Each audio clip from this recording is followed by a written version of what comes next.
Welcome back, ladies and gentlemen, to another edition of Let's Talk Fantasy Football. I'm your host tonight. My name is Nick Walsh, and I am here with my good friend in his new house with the opportunity to drink some beers and talk football with me. I am here with Vinny Gonzalez. What's going on, dude? Hey man, not much. I'm still reeling from the effects of finally watching a real football game in about a year. So I'm very happy. I'm very, very happy. Even though it was sort of mixed feelings. It's very, I think I described it as like sloppy and awesome. Yeah, that's pretty much what it was. That first half was like not really that fun to watch, and at halftime I was like, man, why was I waiting so long for football? But as it turns out, the second half was super entertaining and a lot of fun, and obviously Julio put on a show. That being said, we'll get into a recap of that game. Don't trust me, guys. Next week we'll have a preview for the Thursday game, I promise.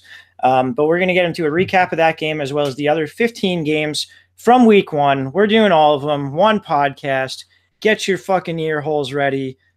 Before that, though, we are brought to you here by Auction Draft. And while the NFL season may have officially kicked off, your hopes of drafting a fantasy team for 2018 isn't gone. That's right, guys. With Auction Draft, you can draft your team at any time and have a 5-week season with your friends, which honestly is awesome. So that way, when you pay way too much for Le'Veon Bell, hoping he shows up, you can get another shot to get it right in the next 5 weeks. And you can still sign up now by going to letstalkfantasyfootball.com/auction draft. Use that promo code LTFF, save 50% on your league.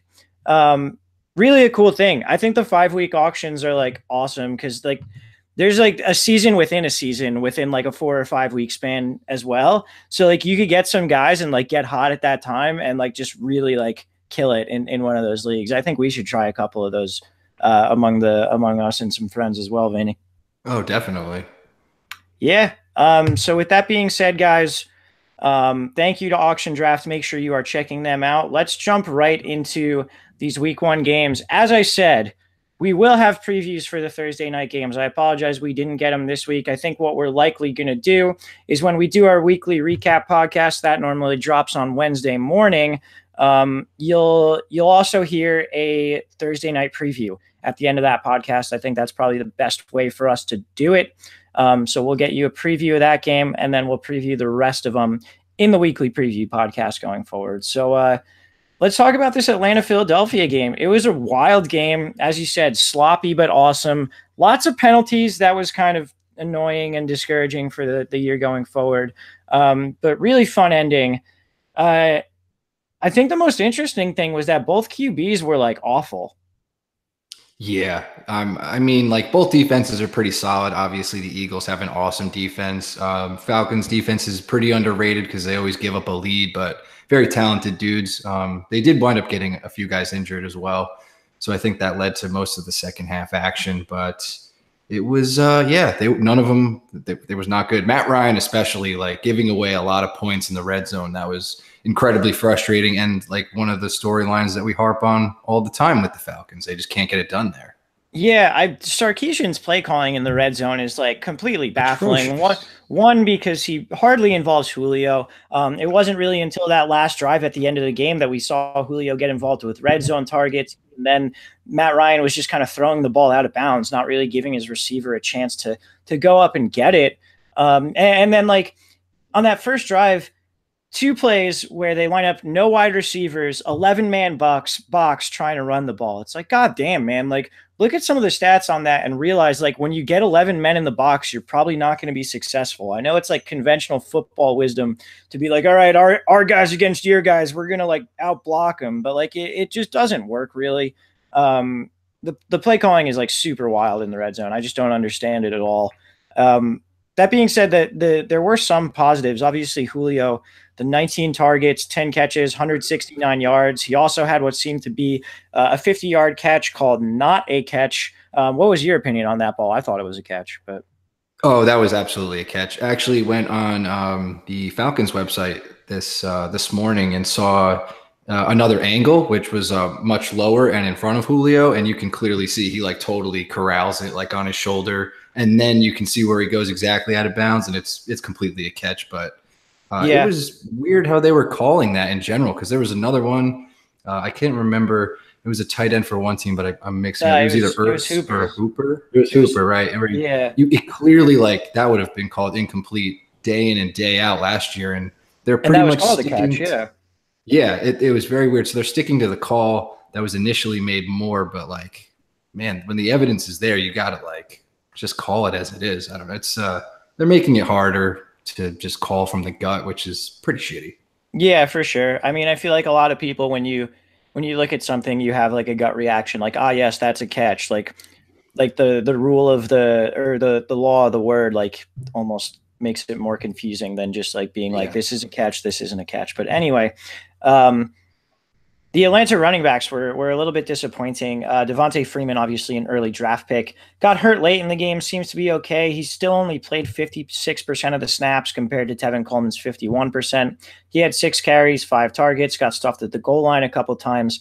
Not a great day if you were a Freeman owner. Coleman only had 9 carries and 2 targets, but he got in the end zone, so he salvaged it for you. Do you have any concern about the Atlanta running backs here? Mildly. I know they showed Freeman on the sideline. He was pretty much out for the rest of the game. I think halfway through the third, he had a knee injury, so we saw a lot of Coleman involved. So I think can't really go off this game going forward because they kind of had no choice but to rest Freeman for now. But apparently he's fine.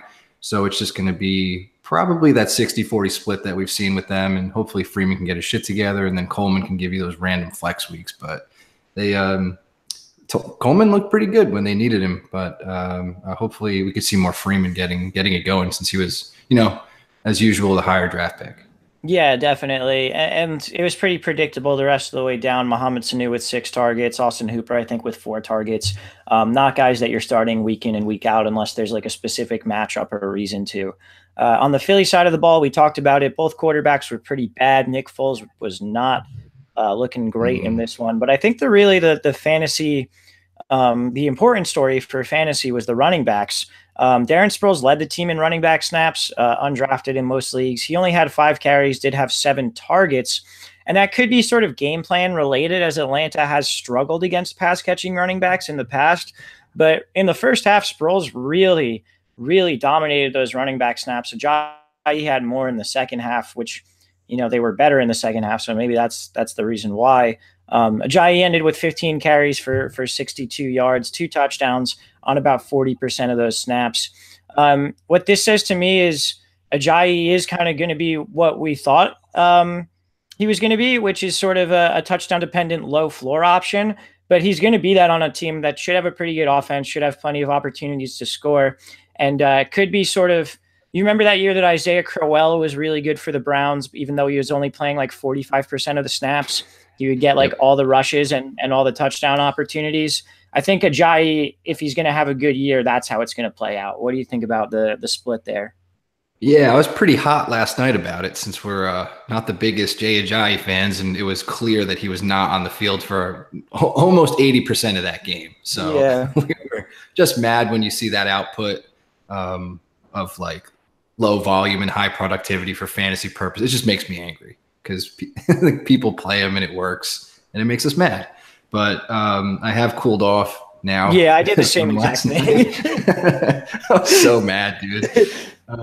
But yeah, I think I can kind of lower myself to, take a step back and realize that he's on a good offense, should be involved at the very least, goal line back for a high functioning offense eventually once they get Wentz back, and maybe Foles can get into his stupid little groove he does with the read options. So he should be a feasible guy for you. Just like, I don't like to play that game, but I know people will, and they could get away with it.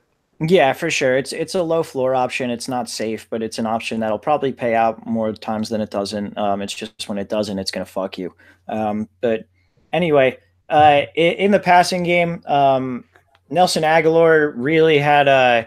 I'm going to be like the 900th person to make this comparison, but a Jarvis Landry-esque line, 10 targets, 8 catches, 33 yards, no touchdowns. So if you're in a PPR league, sweet, you got 13 points out of it. If you're not in if you're in a standard league, you are pissed. But that appears to be his role this year. He's going to be that high volume, short target type of guy. And then Zach Ertz also 10 targets, 5 catches, 48 yards. Obviously not the performance you were looking for out of Ertz, but anytime a tight end gets 10 targets, like that's something that's going to be sustainable for you to start every week. So I'm not really worried about either of those guys going forward. Yeah, I agree. And Ertz had a couple drops too, which could have turned into a better day. But yeah, I agree with everything you said. Also, once what's his name comes back, they should be looking a little more efficient too. Yeah, Alshon when he comes back, which is still a little up in the air, but it seems like maybe a couple more weeks. I think I saw this morning. So the offense is going to change just a tad.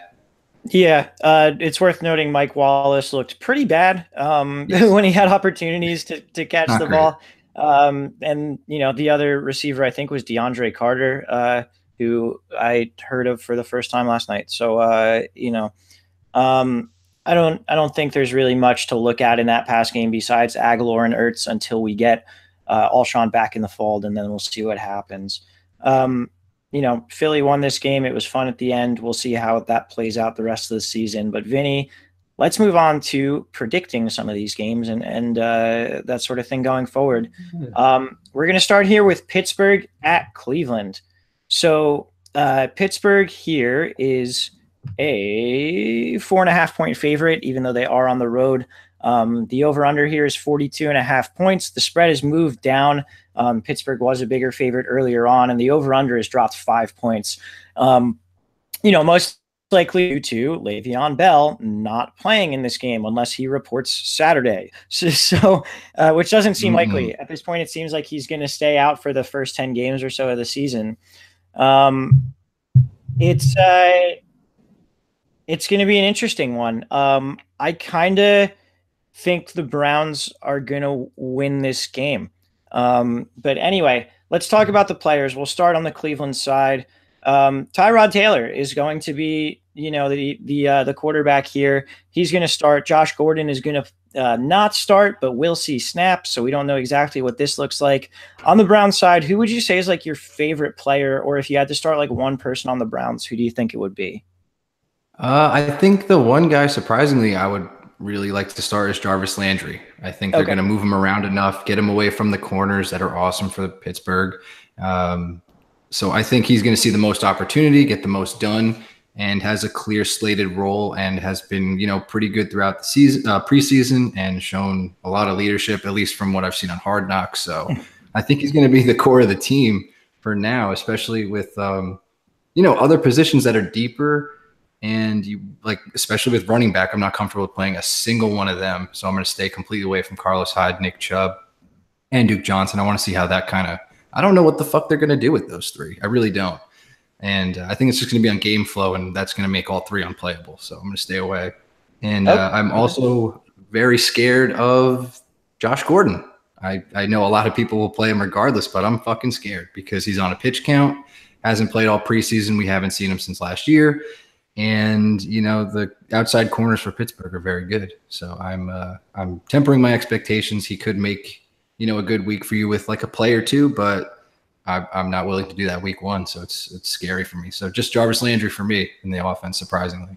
Okay. I'm with you on Gordon, and Gordon's frustrating because he's going to be one of those guys where if you play him and he does nothing, it's like, oh, of course on a pitch count and coming off this injury, he would do nothing. And then like, if you don't play him and he goes off, it's going to be like, oh, of course, like he's a freak. He's Josh Gordon. He can do anything. So no matter which way it is, like you're probably going to lose.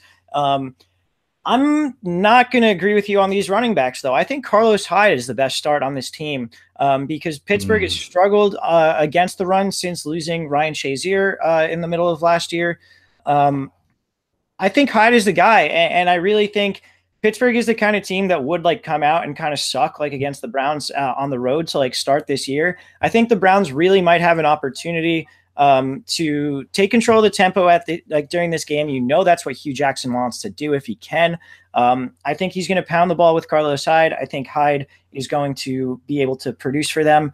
I'm in on him this game. I do think Landry is a start, but has such limited upside. I think he's a guy you're probably starting, but you're not really expecting too much from. I'm not starting Josh Gordon unless I really have to. And then David Njoku, I think, is the other guy we should talk about for the Browns. Pittsburgh was number one in Football Outsiders DVOA against tight ends last year. I like Njoku. I like his upside. I don't think this is the game for him. On the Pittsburgh side of the ball, obviously the big story is no Le'Veon Bell. What do you think about James Conner this week? Is he a guy that you're looking at playing?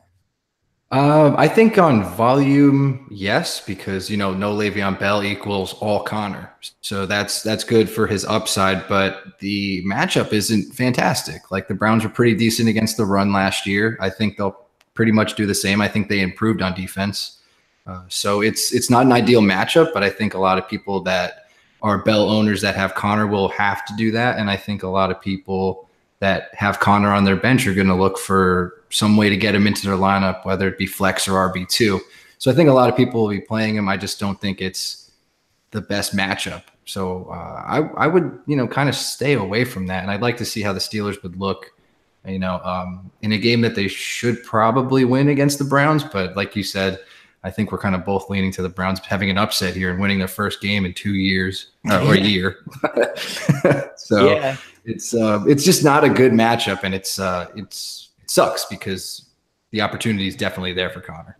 Yeah, I'm right there with you. The Browns' defensive strategy and Greg Williams' defensive strategy is really meant to stop the run and stop the deep ball. He wasn't able to stop the deep ball last year, but he was able to stop the run.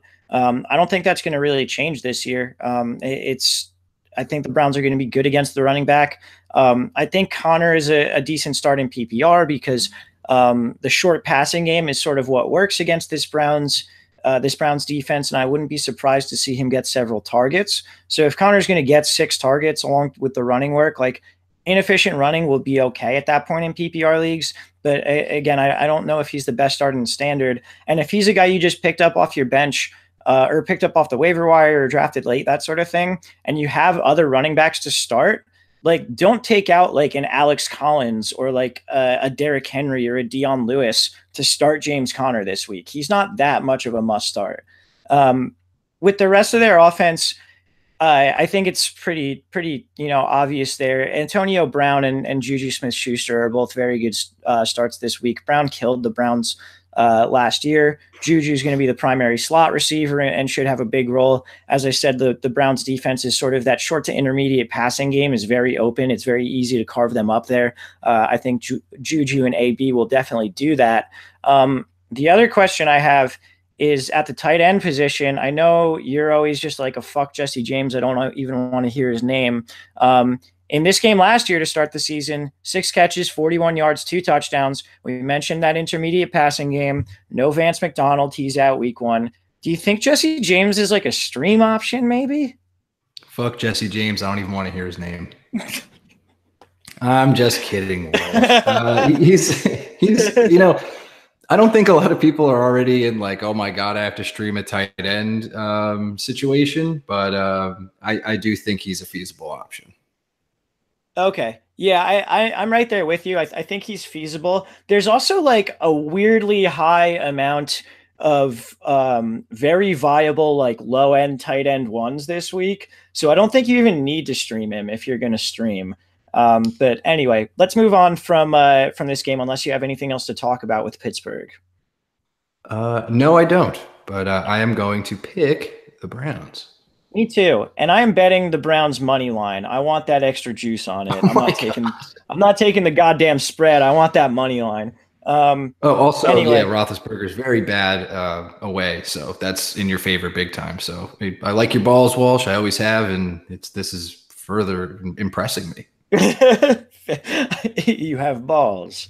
I like balls. Anyway, let's move on to San Francisco at Minnesota. Minnesota is a 6.5 point favorite here. The over-under here is 46. So not really a ton of opportunity on San Francisco's side, it seems like.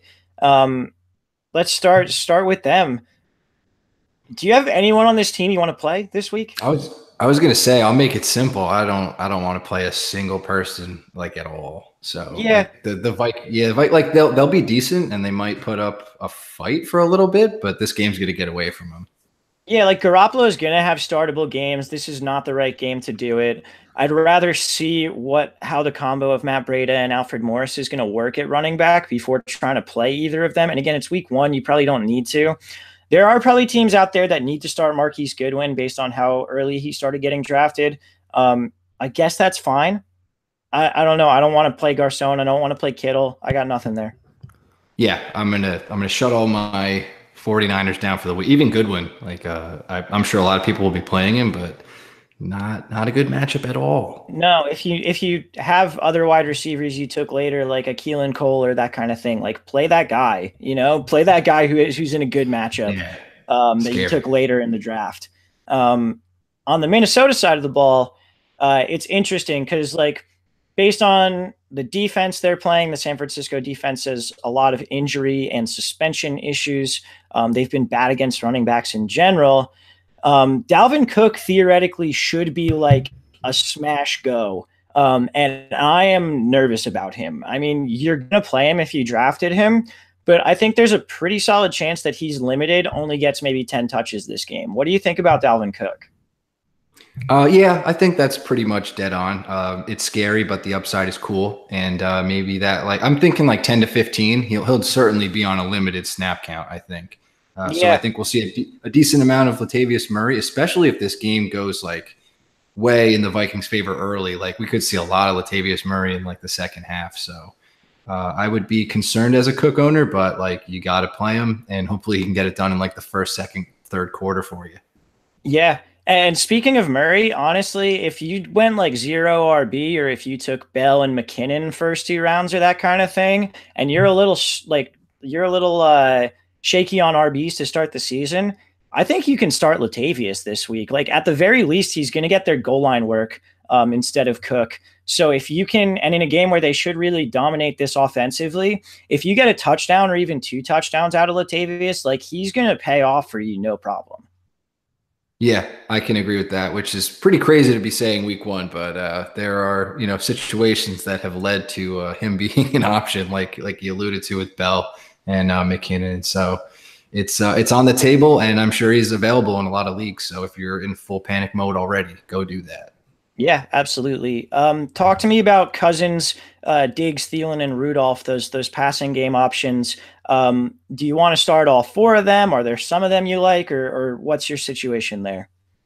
So I think all your Vikings are pretty much a go this week. I like all of them right now, even Rudolph, who, we've had a love-hate relationship with, but I think there's enough to go around. I would like to see what they're going to do with Richard Sherman. I'm wondering if they're going to use him to shadow or kind of do what they did in Seattle and leave him on one side of the field, and he'll just take Thielen and Diggs as they come to him. But we really don't know how that's going to play. And I think, those guys move in and out of the slot regardless. So I think the opportunity is going to be there for everybody.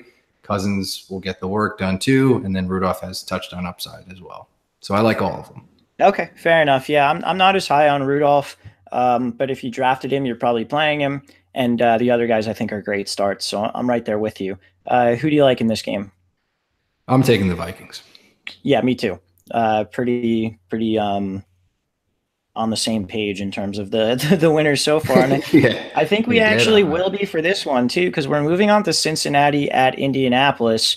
Indianapolis is a 3-point favorite here. The over-under is 47. I'm betting Cincinnati on this game. Hell yeah.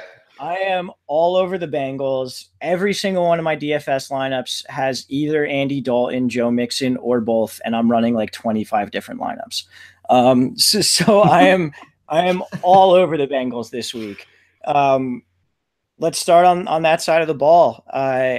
I think you can start Andy Dalton in like redraft. I'm considering picking him up in leagues that I drafted Alex Smith and Andrew Luck just to play him this week because I think he's that good of a start. Yeah, I completely agree. Shockingly, it's like the best matchup. So like the Colts have done zero to improve that defense. They probably even got worse from last year. So, and like now the Bengals are fully healthy. John Ross is a person playing football right now. Tyler Eifert is fully healthy. Joe Mixon looks like he can get more involved, and AJ Green is the man. So there's, they're back to being a high profile offense they have a startable offensive line now. They're solidified on that end finally with Cordy Glenn. Billy Price is there now. I really, really am overexcited about the Bengals, but I think that this matchup just completely makes sense, and I think they're going to take off immediately. Yeah, 100%. You're starting Dalton, you're starting Mixon, you're starting Green. You mentioned Eifert being there, being healthy. If you drafted him as your only tight end, which I think you did in certain situations, I did. Yeah. You're cool with using him this week. He was used basically on passing downs and in the red zone, and has only basically been running routes. He hasn't been used much as a blocker. You're cool with that week one. You're good with that. Yes, absolutely, dude. He's just white Jordan Reed. If he's out there and healthy, you're playing him, man, because you don't know how many weeks you'll get like this. So Eifert upside is always there. So I'm gonna rock it till I can't. Fair enough. And then John Ross, you mentioned. I don't think you're probably not playing him in like a regular redraft league. I think you can play him in daily fantasy. I think he's an interesting play there for sure. And then I think, similarly to Latavius Murray, I think if you went 0 RB or got some injuries at running back, I think there are worse plays than Gio Bernard here. He should mix in a little bit, at least maybe 30-40% of the snaps. And that might be enough in a game where I expect the Bengals to score a lot of points. Yeah, at the very worst, I think he could have a Tevin Coleman like game from last night where he sneaks in maybe for a touchdown and then kind of has pretty mediocre stats otherwise. But if you're playing Gio anyway, like you're already stressed out as it is. Like that's the ceiling right there. But like I'd probably play Murray over Gio. But yes, that's just kind of where we are right now. If you're in the RB panic pool. Yeah. And I'll say this as we transition over to the other side of the ball, I would rather play Gio than any Colts running back right now. I think of Jordan Wilkins, Naheem Hines, and Kristen Michael. I don't know how this is going to break down, and I don't want to fucking try to figure it out. So, I don't think any of these guys are worth playing. How do you feel about the Colts running backs? Nah, stay completely away. Mac is, hurt. They don't know what the fuck is going on. All the other guys are not good, so you want to stay away from that. And the Bengals run defense actually looked more improved throughout the preseason, so it's just there's zero ups. And like the Colts, it was kind of like they were like comparable to the Seahawks. Like they just cannot get it done running at all. Yeah. So it's just there's no upside to these guys, and the talent might not be up to par either. Fair enough. You talked about how the Cincinnati run defense is improved. Their cornerbacks were already very, very good. Andrew Luck, I think, is risky. Do you want to play Andrew Luck? Do you think he's an okay play? A lot of people drafted him as their starting quarterback. I think you did in our league, actually. I did, and I'm considering picking up Paulin to play instead of. I think that's again Walsh, the balls. I just love them. I think you should absolutely do that. William Jackson's turning into like a shutdown corner. All the other guys are coming into form. Drake Kirkpatrick is great too. The line is insane. Carlos Dunlap, Geno Atkins, Michael Johnson was cut and re-signed. He's back. And Andrew Billings is kind of coming into form. So I'm like very, very pumped up on the Bengals front four. And and the Colts offensive line sucks ass. Yes, exactly. So I think they could possibly feast on them. And it's just going to be, the story of the Colts has been Andrew Luck getting hit all the time. And, they're just not protecting the dude. So he could be in for a rude awakening, but it's going to be good to see Andrew Luck back. But I just don't think he's going to be able to get it done fantasy-wise this game. That's fair. T.Y. Hilton is in a tough matchup. If you drafted him, you're probably going to play him. But like you said, William Jackson is turning into one of those guys that you see him across the field from your receiver, and you're like, shit, I don't like this at all. Do you think T.Y. Hilton should be played? Do you think people should look for guys deeper on their bench, maybe in better matchups, or it's just kind of you're playing him? It is what I think you have to play T.Y. Hilton because there's a chance he could just get a slant, take it to the house. He's that kind of player, and I think that isn't outside of the realm of possibility. And if you have T.Y., I think you should definitely play him. Yeah, Let's move to my favorite play for the Colts, Jack Doyle. He wrecked the Bengals last year. The Bengals pass D has been vulnerable to the tight end, and I think Doyle is a must start if you own him. What do you think about Jack Doyle this week? Yeah, I like him a lot too. I think he'll probably get the most targets actually throughout this game. So I think the tight, even Ebron might see a little bit of action, but we could talk about him after he catches a touchdown and Doyle doesn't in week 2. So Doyle is definitely the play, and yeah, I like him. Cool. Anyone else there for the Colts? Not for me, but I do want to ask you, Walsh, would you rather play Doyle or Jesse James? Doyle. Yeah, he's one of those guys I was saying how there's like a couple low tight end ones or high tight end twos who I think have really good matchups this week and should be played ahead of Jesse James. Doyle is one of those several guys, and he's a guy that I will be putting into those DFS lineups with Andy Dalton that I was talking about. Beautiful. All right, I'm taking the Bengals here. I think you are too, right? Yes, sir. Wonderful. Let's move on to Buffalo at Baltimore. Baltimore's a 7.5 point favorite. The over-under is 40.5. That's not a high over-under. This game should probably be pretty low scoring. And I think there's only one player that you really need to play. But let's start on the Buffalo side of the ball. The Baltimore defense is without Jimmy Smith until week 5 due to suspension. That makes a difference, but I don't know if it makes enough of a difference. I don't even want to start Shady here. No, I think Shady's going to be started just because he's Shady, and man, I fucking hate that. Like it's just like volume. I guess there's an opportunity for that. He might catch a lot of swing passes potentially. I just think the Bills are going to be atrocious. I really do, and the Ravens' defense is still good even without Jimmy Smith. So I really wouldn't. I'd look for other options like completely. Maybe even consider Latavius Murray. Yeah, I mean, Shady might get 20 touches, but like, wouldn't be surprised if with those 20 touches he gets 60 total yards. You know, like that's the kind of thing. Right. Like no touchdowns. They're just not going to be able to move the ball. Nathan Peterman isn't very good. And you know, Kelvin Benjamin and Jeremy Curley or whatever their wide receiver. Nobody. Yeah, it's just. There's nothing there. There's nothing there at all.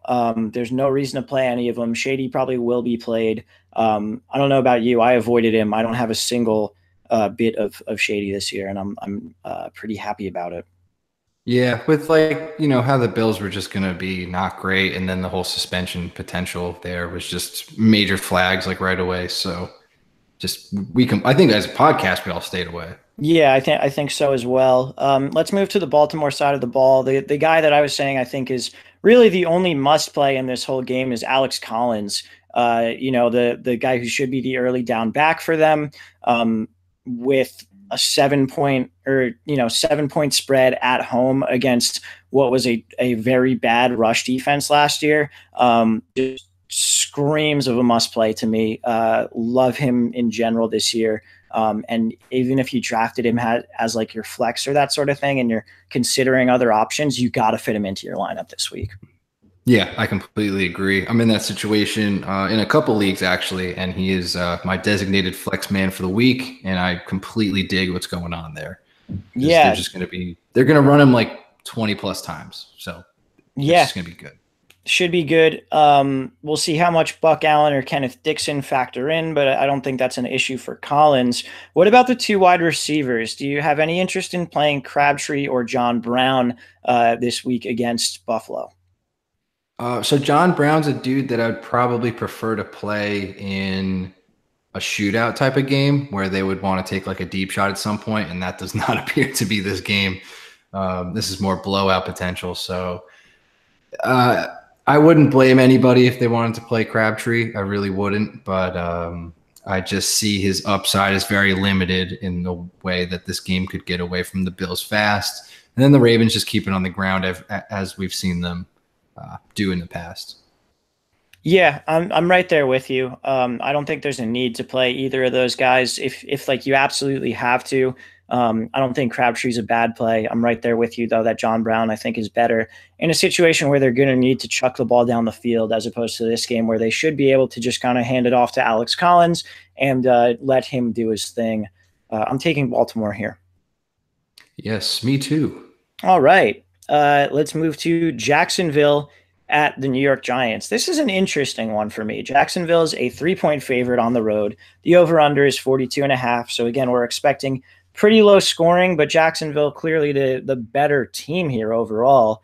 On their side of the ball, it's Leonard Fournette. He should be dominating this matchup, I would expect. He's another one of those guys, probably a 5, top 7 running back play this week. Yeah, absolutely. I think like how we were talking about Collins, it'll be even better for Fournette in this matchup. I think he'll probably see the ball 25 times. So Fournette all day. I'm not really comfortable with any of the wide receivers that we were talking about, as your late draft picks. I wouldn't play any of them until we sort of see that shakeout. And I'm really hoping you wouldn't need to plug any of those guys in immediately yet. So I would let that shake out. Yeah, I agree with you there. I think if I was going to play any of them, it would be Keelan Cole, but hopefully you don't need to. It's probably better to wait a week and see how the target breakdown actually shakes out between these guys. I think you could probably start Bortles, though. I think he's going to throw the ball to Fournette, and even though we don't really know how the target breakdown is going to shake out, we know there will be targets to the wide receivers, and the Giants' cornerbacks don't really scare anyone. So I think I'm in on Bortles as like a streamer, that type of thing, obviously lower than Andy Dalton. Yes. And then what do you think about ASJ? We know the Giants have been awful against tight ends in recent years. ASJ has been sort of more of a red zone threat than like an in between the 20s type guy. But what do you think about him as a potential guy to play this week?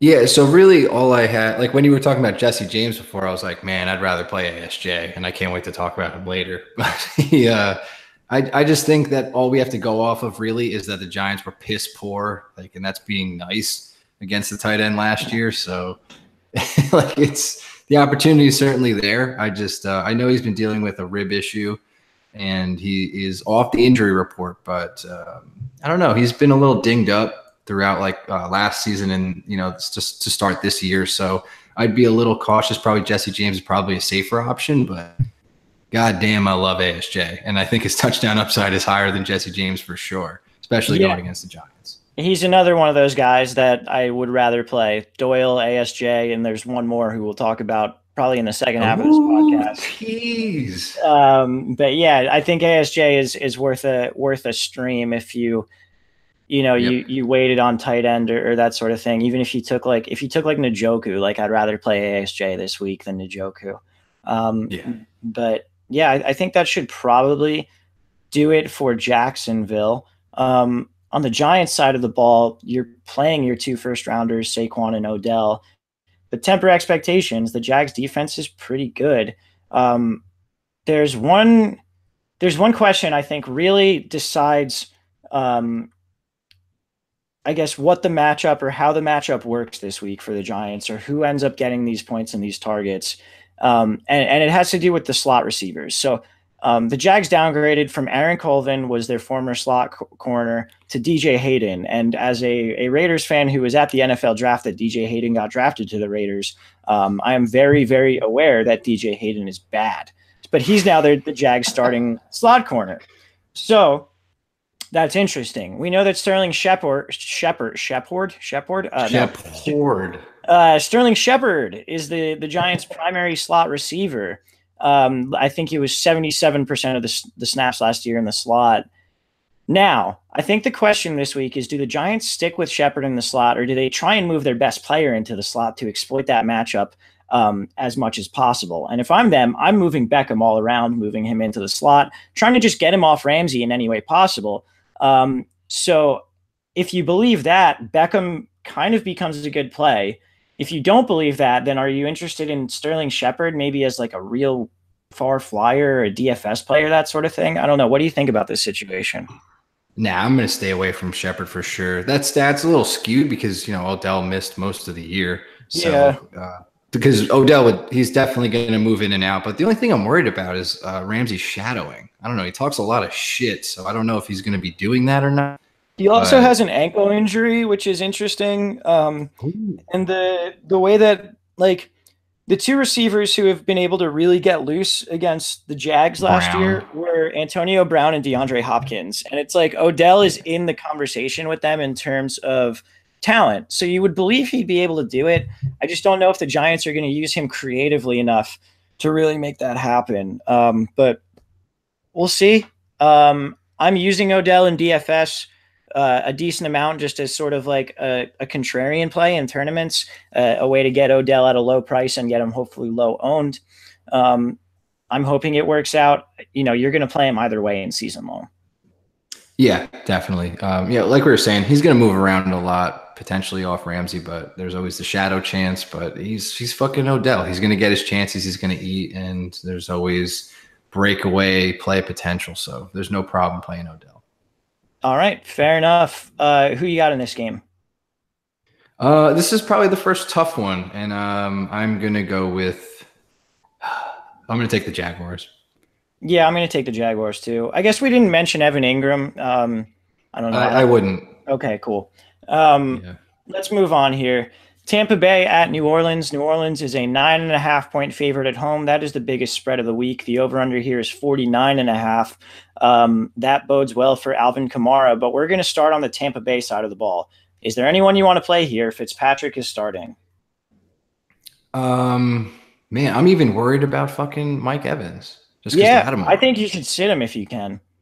Yeah, I think he's kind of in that Goodwin Pierre Garcon conversation. Like the matchup's so bad, and no matter where you drafted him, it's probably not a good idea to play him. And the situation just gets worse from there because Jameis isn't there, and you have Fitzpatrick, and it's just not good. If you have room, I don't know. I'd look for other options. Yeah, I mean it's possible you have, guys who maybe good matchup later in the draft, or maybe like an injury or something like that opened up their space. Like if you think you have someone who's a good play who you drafted later on, don't be afraid to sit Mike Evans this week. Last year in 2 games against the Saints, he had 6 catches for 68 yards. That's not great. Marcus Lattimore is really Shut good. down, dude. Um, Shut down. yeah, like and Ryan Fitzpatrick is the quarterback. So like we're not looking real good here in terms of this. And if anything, I think the Saints defense is going to be better than last year. Um, Peyton Barber is a guy who got drafted as he should be their feature back. He's in a bad spot as a 9.5 point underdog here. If you're desperate at running back, do you think Barber's okay, or would you stay away at all costs? Like it's tough to call because I don't really know who they're going to use as their pass catching back. I really can't figure that out like at all. But I would definitely look for all possible other options because this game is absolutely going the Saints' way early. So even the early down work that Peyton Barber would be getting, there's a limited upside and a limited amount of time where he can make it happen for you. So unless you're in some really fucked up situation, I would look for other options. Yeah, I'm right there with you. This is when I'm considering betting this game with the spread for New Orleans, and again, it's a 9.5 point spread. So that's how confident I am that New Orleans is going to fuck up Tampa Bay. Um, let's go to the New Orleans side of the ball. I think Kamara is probably going to be the high scorer of the week. Do you have any disagreement with that? No, not really. I have this dumb thing in my head that's like, Mike Gillisley is the only other dude on their team right now and could kind of be getting into that sort of how we've been talking about Latavius Murray sort of playable section because Oh, wow.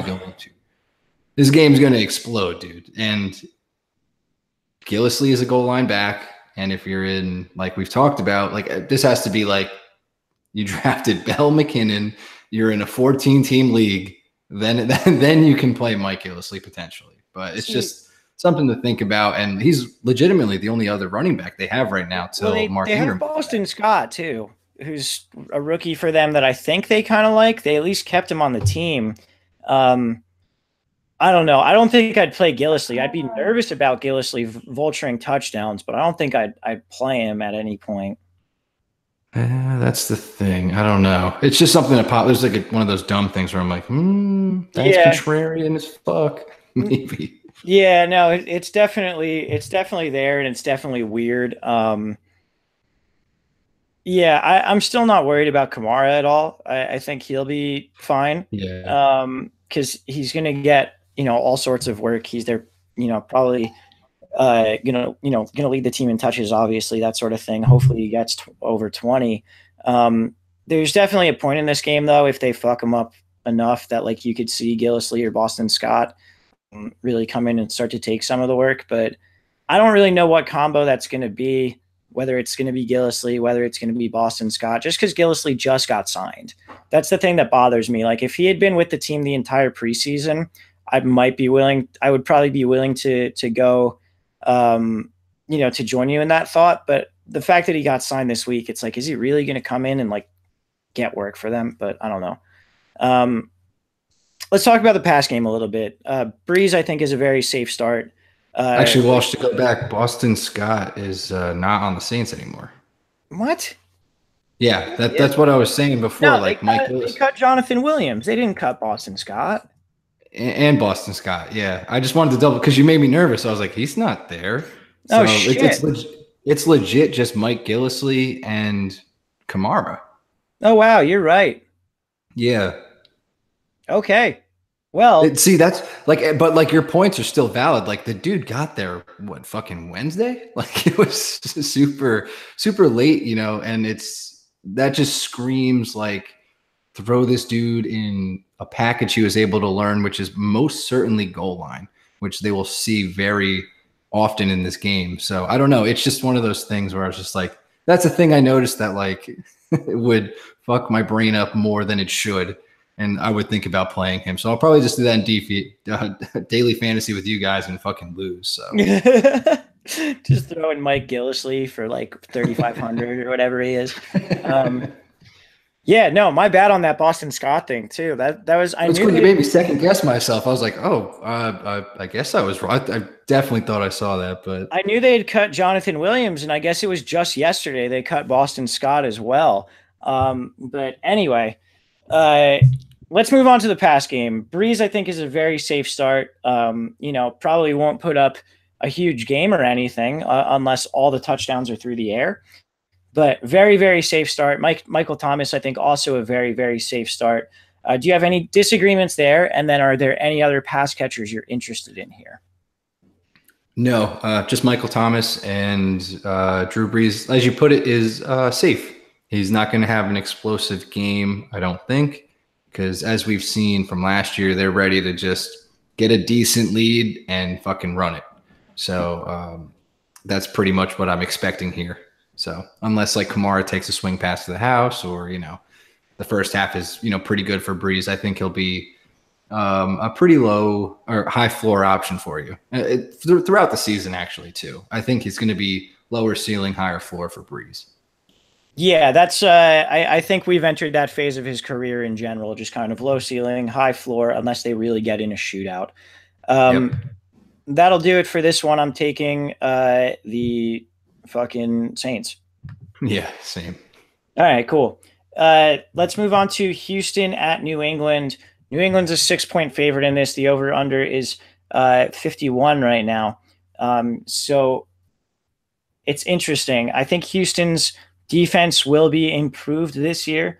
The Patriots obviously have some issues with running backs being hurt on and off the injury report. They also have Julian Edelman suspended.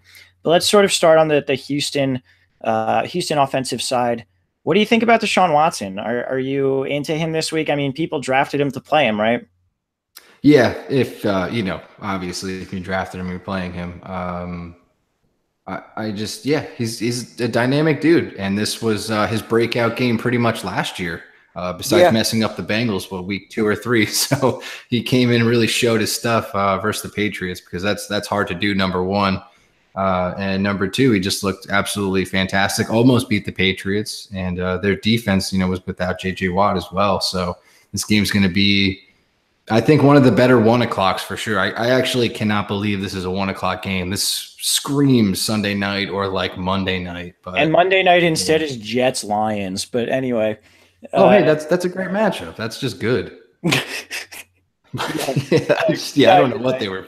You're right. I don't know what the fuck they were doing, man. You're right. I'm wrong. Yeah, I'm fucking stupid as hell.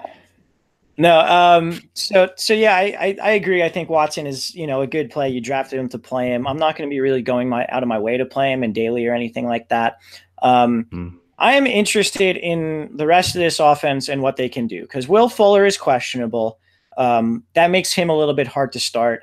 Also, he could just catch two balls for 70 yards and 2 touchdowns. Will Fuller was questionable the entire time he was catching a touchdown, a pass. So like it's fine. He's an enigma. I am interested though in DeAndre Hopkins because we know what New England does is they try to take away what the other team does best. And in 5 career games against New England, Hopkins has 21 catches for 326 yards and no touchdowns. So if we take that into account and we say they're going to try and take away Hopkins, if they're semi-successful, that likely means someone else on this team is going to eat. We know that Lamar Miller has been getting all of the run and pass down work. I'm not saying like this is going to happen, but I think there's definitely a scenario here where Lamar Miller just fucking explodes in this game. Cause I think New England is going to look at this team and be like, we are willing to let Lamar Miller beat us. And we're going to do everything we can to take away Watson and Hopkins. In which case, New England can put up enough points to beat a team that is living off Lamar Miller, no problem. So I think that's the way Belichick's going to look at it. I think Lamar Miller is going to have a huge game this week. Yeah, I am very, very much with you on that. I think there's going to be at least one spy on Deshaun Watson, and then they're going to be, doubling Hopkins most of the game. So a lot of that's going to be Miller up the gut, Miller catching passes or something like that. So I'm looking forward to a big game from Miller, like straight up, and then probably a really decent one from Will Fuller too. I think he'll be able to at least. He's probably going to catch another touchdown. Let's just put it that way, which is absolutely insane. This dude's on an insane hot streak, but yeah, there's no one better at taking away your number one option, and I think for the first time in a long time, the Texans have other options. So I think they'll be able to get it done with Miller and Fuller. Okay, fair enough. Yeah. I think I'm going to end up with a lot of Lamar Miller in daily because he's not too expensive. But we'll see how all that works out. New England offense, I think it's pretty fucking easy. Brady, Hogan, Gronk, Burkhead, James White, auto plays. Yeah, completely. I thought all day about like what the running back situation was going to be, and I'm just going to fuck it. It's just Rex and it's James. So I will play both those guys and deal with it. Someone should not be played. If anything, he'll probably be on like a lower count for those guys, if he's even cycled in at all, to be honest. Yeah, there's a little bit of worrying news about Burkhead, but it doesn't seem like his injury is as bad as Michelle's. And I don't know. I don't see like, unless Burkhead is really, really doing bad, like I don't see them coming out and being like Jeremy Hill's the guy this week, So yes. It's with Edelman gone, with Michelle being hurt, the way it just seems very, very obvious that those are the guys to play. And also, go ahead. I was just gonna say Burkhead and James White are their fucking wide receivers 2 and 3. Like they don't have legit. They have nobody else. Anybody that we pick that could potentially be next to Hogan while Edelman is out is gone. So it's just those two guys, and they're very good at spreading them out, getting them involved. So they'll have no problem implementing them into the game plan. Yeah, I've heard talk. A couple of my coworkers were talking about how they thought Philip Dorsett was like a great pickup because he's the Patriots wide receiver too. And I was like, Philip Dorsett is the Patriots' fifth wide receiver. Yeah, like he may be nominally wide receiver too, but like you have Gronk, you have Burkhead, you have James White. All of these guys are going to get targets before Philip Dorsett. That being said, Philip Dorsett's probably going to end up with like 6 catches for like 97 yards and a touchdown because I said that. But anyway, I think that's unlikely. Yes, I will not allow that. Yeah, not allowed. But yeah, it seems pretty straightforward this week with New England. I know Houston's D should be better this year. I don't think that matters too much in terms of your plays this week. Who you got in this one? It's tough. I'm gonna go with the Texans though. Okay, I'm gonna go with New England for this one. First split. Yeah, first split. That's true. We've been homogenous on all the other ones. We're gonna take a quick break here. We'll hear from Auction Draft, and we will be right back with the last 8 games of the week. Do you need to like take a piss break or anything? Because I think I do. Yeah, I think I'm gonna take a quick break. All right, cool. I'll be back. Cool. Yeah, me too.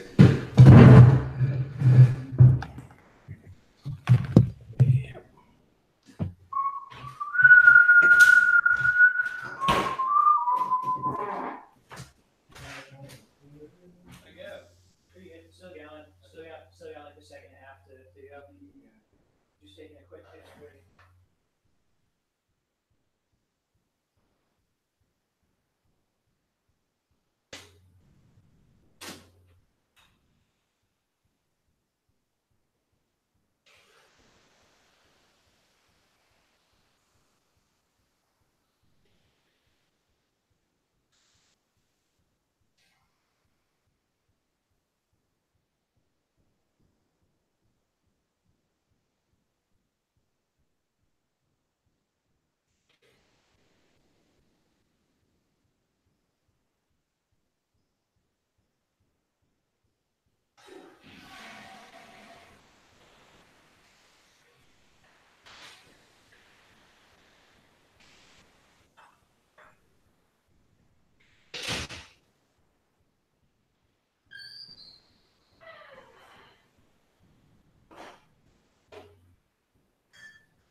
No, Doug had an extra shirt.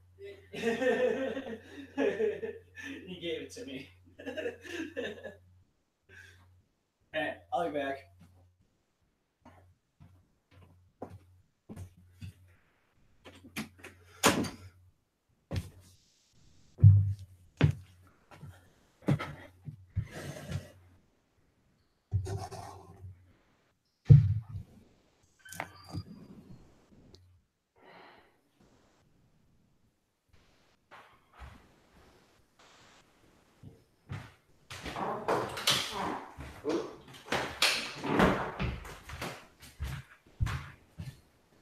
Yeah.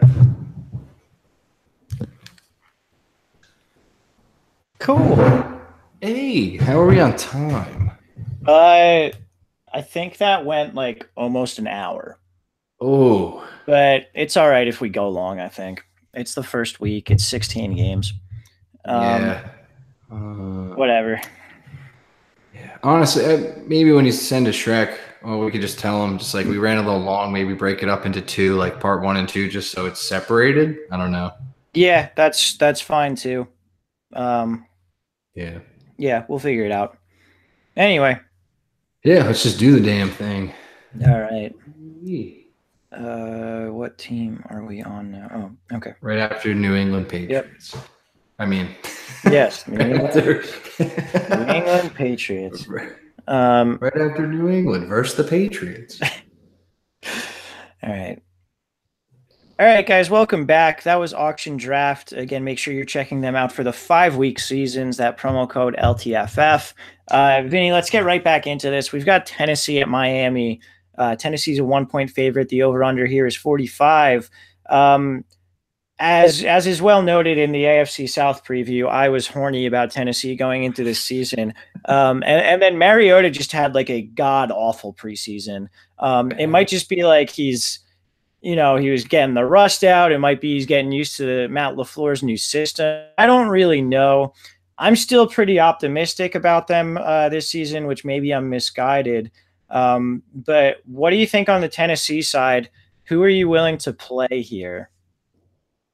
Man, not many people, honestly. Rashard Matthews is banged up. I really don't know what to expect from the wide receiver core outside of that with Corey Davis and Tyrod Taylor.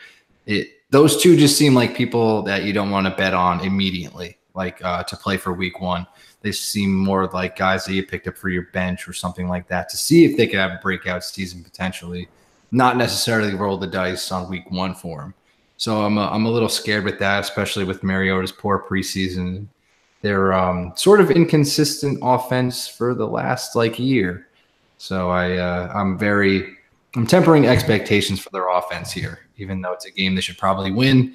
I don't necessarily know how they're going to do it. I think Dion Lewis is probably the best play to me. I think he's probably going to be the most consistent guy for them this year. I just think his upside seems to be there. His involvement seems to be right where you want that sort of player to be. And then Derrick Henry, I think, is hard to fucking trust. Although I think a lot of people will be playing him. Yeah, Henry's a guy who will likely be played a lot this week. I'm not huge into it. Both of these teams were pretty good against the run, particularly Tennessee was good against the run, but then bad against the pass last year. So Derrick Henry's a little hard for me to trust. I do like Dion Lewis, as you said. I'd lean towards him, but you're probably going to start both of them if you drafted them.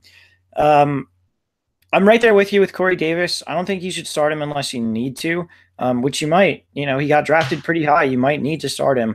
But if you have guys later, maybe like a Jamison Crowder or a Randall Cobb or a Keelan Cole or, that sort of thing. Those are probably the guys you would want to play over him.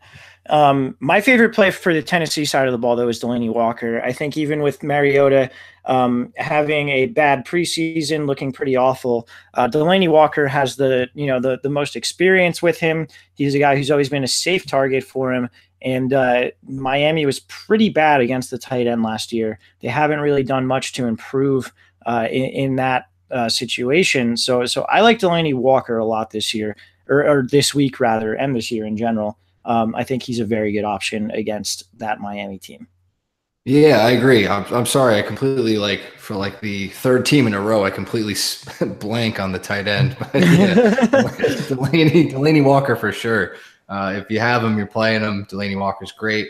He's still with his little ailments that put him on the injury report, but we've seen him get it done week in, week out. So Delanie Walker, put him in. All right. On the Miami side of the ball, I think there's two guys who you're really considering and maybe one slightly outside of the box. The two guys I'm considering starting if I drafted them are Kenny Stills. He might be another guy where if you drafted Corey Davis early, you might want to start Stills over him. And then Kenyon Drake, who's probably a guy you need to start where you drafted him. The guy who's kind of a maybe for me, depending on the situation, Danny Amendola is. Oh no! Oh no! I meant to say Danny Amendola. I'm just joking. Certainly not Frank Gore.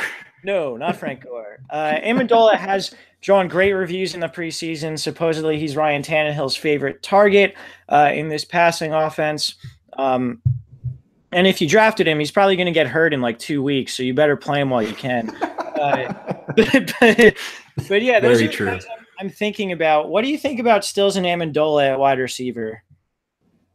I really like both of them. Amendola was a guy that I wasn't sure about, and then he was one of the guys as I watched preseason was like, he's an interesting ad because like he's probably not getting drafted in most standard redraft leagues. So he was a guy. He's a guy that you could pick up right now if you're unhappy with one of your bench dudes or somebody got hurt.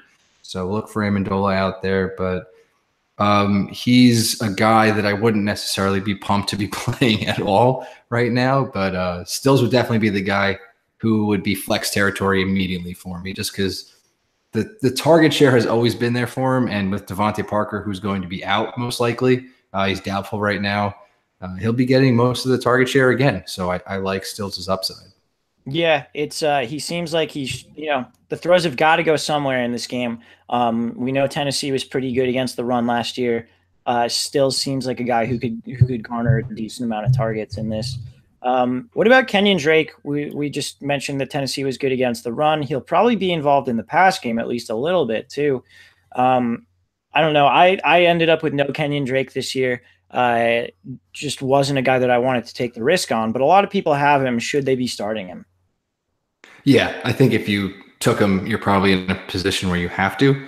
But this is probably a game where Frank Gore will come out for the first series, and you're just like, dude, are you fucking kidding me? And then slowly Kenyon Drake will come out and be the better player, see a lot more action, and certainly catch a lot more passes. So PPR plus, and I think he will get it done for you this game. It's just I'm a little worried about them season long. I just I don't really know what to expect out of Kenyon Drake for an entire season, but for now, roll with him. I think he'll have a good game this game, and then kind of go from there. We'll see. Yeah, fair enough. Who you got in this one? This was also another tough one, but I think the Titans win on like a win that they do not deserve, which I feel like are most Titan wins. Yeah, I feel like I have to take the Titans just because I was so gung-ho about them when we did the previews. I was like, you should love all Titans. That could end up being a terrible call on my part, similar to several years ago when I was like insanely high on the Dolphins and then they were just like awful. But anyway. It's come full circle back to this matchup. Oh yeah, great matchup. Let's move on to an AFC West matchup, which should be interesting for how this division is going to play out. We have Kansas City at the Los Angeles Chargers. Chargers are a 3.5-point favorite. That over-under is 47.5. Starting on the Kansas City side of the ball, I like this team's offense a lot. I don't like it a lot in this matchup. The Chargers are a good fucking defense. Like they're going to be very, very good. They had a lot of injury scares, and almost all those guys came off the injury report before the season. I liked the idea of drafting Pat Mahomes. I think there are going to be weeks where he's going to be a very good start. I don't think this is one of those weeks. Yeah, it's the exact same situation that we were talking about with Jimmy G, a guy that we like season long potentially, but not for week one, which is fine. Suck it up, find another option, just make it happen because you cannot play him in this matchup. He's going to throw a lot of picks. Fucking Chargers are good. Even without Jason Verrett lost for the season, they will make a statement this game. They're at home. I think the Chiefs are going to have just a bad offensive outing, like in general. I just think it's going to be not great for them. Yeah. That being said, even though we both just spent a solid minute or so burying this offense, you're probably starting Tyreek Hill because you drafted him to start him. You're starting Kareem Hunt. And then the one guy who I do think is actually in a good matchup is Travis Kelce. Chargers were a bit vulnerable against tight end. Again, they're another team. Cornerbacks are great. Tight end has kind of eaten against them a little bit. They're going to funnel the ball to the middle of the field. I like Kelce this week. And I will say when it comes to wide receiver matchups where maybe you shouldn't automatically discount a guy just because he's in a theoretical bad cornerback matchup, Tyreek Hill is at the top of that list because he gets his points in such unorthodox ways. He's just such a different player than your typical wide receiver one that even though he's going up against Casey Hayward and the rest of this San Diego secondary, I don't think he's the worst play in the world this week. Yeah, no, certainly not. Like we'll talk like a big game like we did a couple minutes ago, but that's a situation where the player is better than the opposition that he's facing. He'll make it happen for himself. And Tyreek Hill, like you said, certainly one of those players. a deep ball, a fucking wide receiver reverse, anything can happen for him. And his volume has, been there. And that was one of the main concerns when after his rookie year, we were just like, can this sustain or can it get better? And it got better. So Yeah. Tyreek Hill has certainly elevated himself into that like echelon of borderline elite wide receiver, sort of. Yeah, and he was heavily targeted in the preseason. Seems to have some chemistry with Mahomes. Whereas Sammy Watkins was out there for a ton of snaps. I think only got one target, so doesn't really seem to have that chemistry yet, despite the Chiefs, raving about him in the preseason. So I'm not there with Sammy Watkins yet. I don't know about you. No, I really like Sammy Watkins as a player, and I just wish him and Tyrod were together. I miss that. I really do. That one half season where like it was just like goddamn dude going nuts every single week. But not to be, I guess. Anyway, let's move to the Chargers side of the ball. Melvin Gordon, I think, is probably a top 3 or 4 running back. Kansas City's defense is going to be garbage this year, like absolute fucking garbage. They're bad. Eric Berry's probably not going to play. They're in distress right now. They're starting like 3 slot corners. They don't have like interior a good interior defense either. And with the Chargers at home, Melvin Gordon is just a great play this week. Yeah, indeed. In the passing game, Phillip, I think you're starting. If you have him, he's a very good start. He's the kind of guy who maybe he's available. You never know. Maybe you drafted Mahomes and Phillip. You should probably play Phillip in this game. Keenan is the obvious start, Keenan Allen. And then the rest of their pass catchers are kind of a murky situation. They just signed Antonio Gates. I am not starting Antonio Gates yet. And then you have the 2 Williams, Mike and Tyrell. Tyrell is healthy after being out the last couple of weeks of the preseason. I don't really know who's going to start on the outside there. I don't really know who's going to get the snaps, the targets, any of that. And because of that, I'm not playing either of them. But what do you think about them? Man, I don't know. I can never read them. I never know what's going to happen. So I probably wouldn't play either. I really wouldn't. So I'd look for other options completely. Yeah. And then what's your opinion on Gates? Good sign by the Chargers, and he shouldn't be on a fantasy team probably all year. Okay, fair enough. He'll probably have at least one game with 2 touchdowns, and you'll be like, "Fuck." But anyway, I don't doubt that at all. It's one of those great football moves and a great storyline, but it's just like, man, if you're ever playing Antonio Gates, holy shit. Yeah, it takes away from the Mike Williams upside too, because that was like part of the deal. Was we were like, oh, who are they going to target in the red zone? It's got to be Mike Williams because he's fucking like 1,000 feet tall and like 1,000,000 pounds. But now that they have Gates in the red zone too, it makes that a little bit more difficult. I'm going to take the Chargers here. Who do you want? Yeah, absolutely. Chargers. Sorry, Shrek.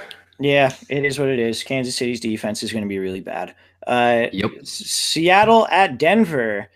Denver's a 3-point favorite here. The over-under is 42, so we're expecting a low-scoring game.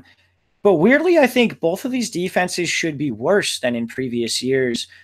Denver in the secondary only, they might have actually bolstered the front 7 by drafting Bradley Chubb, but they lost Aqib Talib. So now we've got who is it? Is it Tremaine Brock is going to be one of their outside guys, and then Bradley Roby. So I think they'll be worse. And then the Seattle defense, I think, is like one injury away from being like legitimately bad at this point, but they're still one of those defenses that in your head, you're like, no, they're good. So I don't know. It's going to be a weird year. We'll see how this kind of works out. Let's start on the Seahawks side of the ball. What do you think about Russell Wilson? Play him. You just have to play him. It's he's one of those guys where I want to fade all the time, but it would never work. Like it would be very inconsistent and I'd never get it. So I'm just going to roll him out there and let him do his magic. You drafted him to play him. You're definitely playing him. He's responsible for everything this offense does. So if this offense does anything, he's going to be involved. It's not too difficult, particularly in this start where they're facing an elite run D like the Broncos. So let's talk about those running backs. Chris Carson, Rashad Penny. I have a lot of Chris Carson. I'm not playing him at all this week. Yeah, you're a wise man, Walsh, beyond your years. But you definitely like their line is still bad till they prove us otherwise. So also, we need to see if Pete Carroll is willing to give someone the ball like a decent amount. Like 15 plus would be a workhorse on this team, basically. So we shall see if that is the case. But if you do own Rashard Penny, that is like the hardest hold right now in fantasy football. Like, really got to wait. Like, you really got to have some patience with that because Chris is their guy right now. If he gets it done, we won't see a lot of Rashard Penny like at all, really. Yeah. Maybe for the year, but yeah, at some point we definitely will. I think this is going to be a lost season at some point for them, so they're probably going to see what they got. But it's only week 1, so we'll talk about that in another time. But certainly, you don't have to play any of these guys right now. Yeah. Yeah, absolutely. The next guy that we'll talk about is a bit of a tough call. Doug Baldwin. He's coming off an injury. He does seem to be fully healthy now. He's also going to see Chris Harris in the slot, which Chris Harris is probably the best slot corner in the NFL. If you draft Doug Baldwin, are you rolling him out there this week? Most certainly, sir. He will somehow make it work along with Russell Wilson. It's just what they do.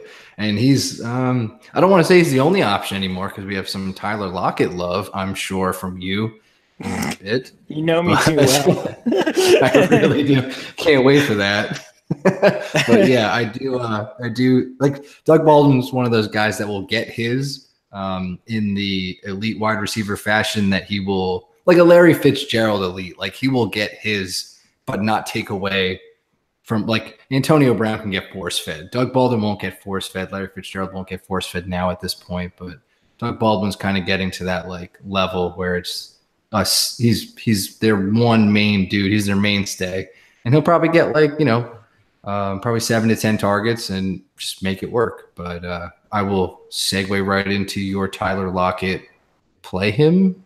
Oh yeah, he's like my fucking guy this week, dude. I'm gonna be like rolling so many Andy Dalton, AJ Green, Tyler Lockett daily lineups for me this week. Someone should probably just like I'm fucking sweating, baby. Keep talking. Dude. They're gonna be awful. Keep talking. I'm gonna hate it. Anyway, my goodness. Honestly, it's just one of those where like I don't think they're gonna be able to run the ball.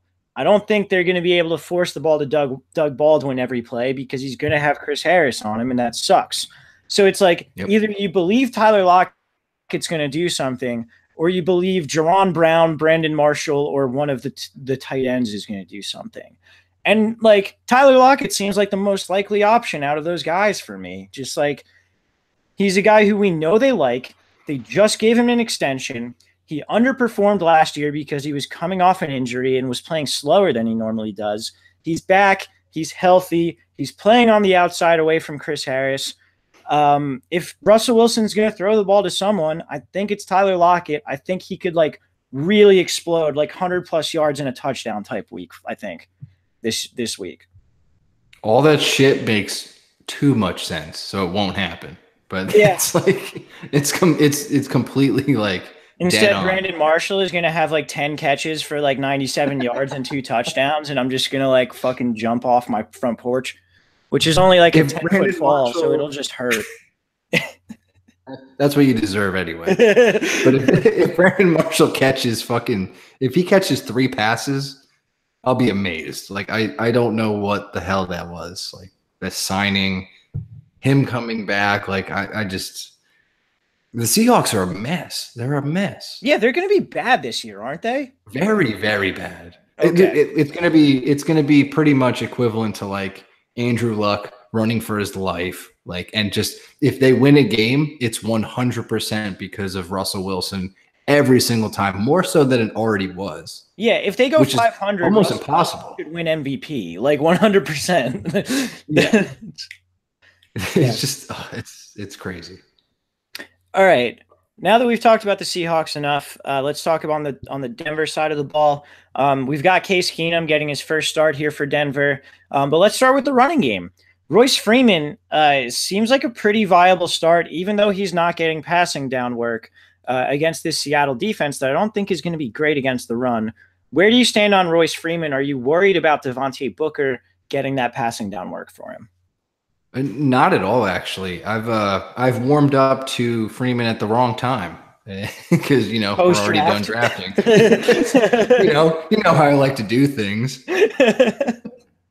So it's one of those rookie running backs I probably should have been praising. But what's fucked up is I picked Darius Geis to be my I'm going to talk this guy up because we always talk shit about rookie running backs, and then fucking dude rips his ACL. So it's just a tough break for him more so than me just talking about it. But still a tough break for you, though. Everyone should feel bad for you. No one instead of Darius Geis.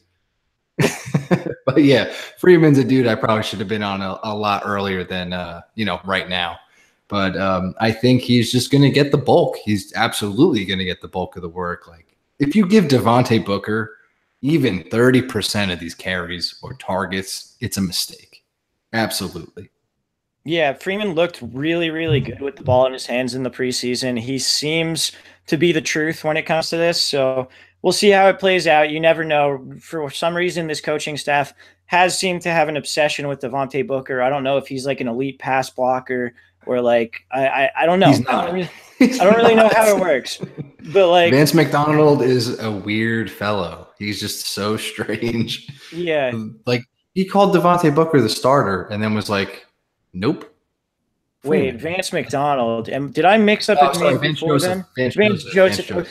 In my head, I was like Vance McDonald, like the tight end, and then I was like, wait a minute, no, their coach's name is Vance too, but it's not McDonald. Anyway, Vance Joseph. I'm very sorry. Yes, I misspoke. Vance McDonald is a weird fellow, and I was like, interesting point. I'm not sure how it's relevant, but okay. But no, Joseph is a weird fellow for sure. Yeah, it's this weird obsession they seem to have with Devontae Booker, but whatever. We'll get through it together. Let's talk about this past game. I don't think you're starting Case Keenum, right? No. Originally, when I wanted to talk a lot of shit about how it was the downfall of the Seahawks, I was like potentially, but yeah, definitely not. Okay. That being said, do you like Sanders and Thomas? Of course. I like both of them till the end of time, especially Sanders, who we have talked up constantly. Yeah, he's been playing in the slot. Keenum likes the slot. Sanders seems to be doing well in the slot. I'm going to keep saying the word slot a bunch. I will say, Sanders playing out of the slot, there's one problem I see, and that's Shaquille Griffin fucking ripping his head off on one play. And that's fair. I think he's going to be playing outside, though, for the most part. Or is he going to move into the slot? Sanders or Griffin? Shaquille Griffin. Be in the middle. I think he's playing outside this year. I think so. Based on PFF's data, it looks like Justin Coleman is going to be their slot cornerback, and Shaq Griffin is going to play outside. But that could just be sort of preliminary predictions. But we'll see, because you're right. Shaq Griffin is a guy to worry about for sure. Yes. Because he is very good, it seems like. But yeah, I think Sanders is going to be great this year. I think he's going to be great in this game. I'm interested to see how the rest of the target distribution is between Demaryius Thomas, and then Courtland Sutton will be outside as well. He's a guy who's gotten some deep sleeper love, but we'll see if that pays off right now. But I do think Thomas and Sanders this game are great starts. Yeah, you no longer need to fear the Seattle defense, and I think it showed in a lot of drafts, redraft for sure.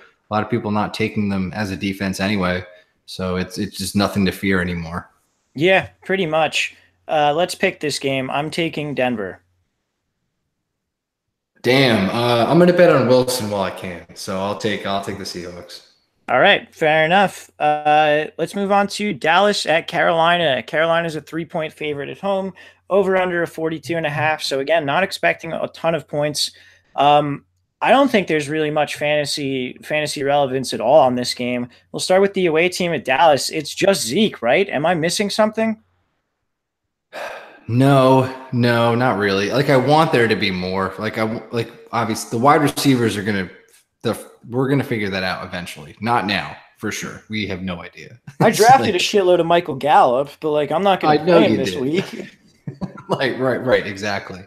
It's going to be somewhere. Allen Hurns, Michael Gallup, they got to do something. But yeah, for now, it would just be Zeke. It really would. It'd be a tough game to play Dak. It'd be a tough game to play any of the wide receivers. So Zeke is going to be a 20 plus guy, like 20 plus touch game guy for the entire season. I don't see him having a down game at all, which he hasn't had his entire career in the NFL pretty much. Yeah. No, I'm right there with you. I think Zeke is, the guy to play. He's the only guy to play on Dallas for now, and we'll kind of see how the rest of it plays out. On the Carolina side of the board, I know we're not too scared of Dallas's defense. What do you think about Cam as a start this week? So it's a little. I like Dallas's defense. It's strange. I think Okay. they're back and healthy. Sean Lee's finally there and standing. I think they're younger and more talented than they used to be, but I don't think that will really mess with Cam's value. Like in a way, like it's one of those risks. I'd rather play Andy Dalton than Cam, which is crazy. Hmm. But that's sort of where I'm at because the Dallas matchup used to be so good, but I think that this season it might get a little like into that territory where it's like they're sneaky good. Yeah, and if they're able to run the ball with Zeke, that'll slow down the game, provide less plays for the opposing offense to run. So that's a good point too, in terms of how the defense and the offense can kind of work together to limit the fantasy upside of the opposing team. Yep. Um, that being said, I like Cam. I think he's fine this week. I think you're also probably playing Funches, McCaffrey, and Olsen. Do you have any disagreements there? No. I do want to talk about Funches though. Like he's getting no love anymore. I kind of warmed up to Funches a little bit. I don't know why, but I Yeah, I think mean, he's a startable dude. Like I think a lot of people in like flex trouble, Funches, he fits right in. yeah, he's a guy who they move all over the field, and I mean, obviously McCaffrey and Olsen are going to get a decent amount of targets, but DJ Smith didn't win a starting job, so the rest of the receiver core is Torrey Smith and Jarius Wright. Uh, Funches is going to get, I would think, 7 to 10 targets a game, right? Like that's like got to be a thing. I can't see any other like way that's going to shake out. Like I really can't. So the fade Funches thing seems to be not the best movement for fantasy owners at all. So I Yeah, uh, I like Funches. He's a guy that I didn't think I would like, but I'm coming around to it. yeah. It could be a tough matchup this week. He'll likely be up against Byron.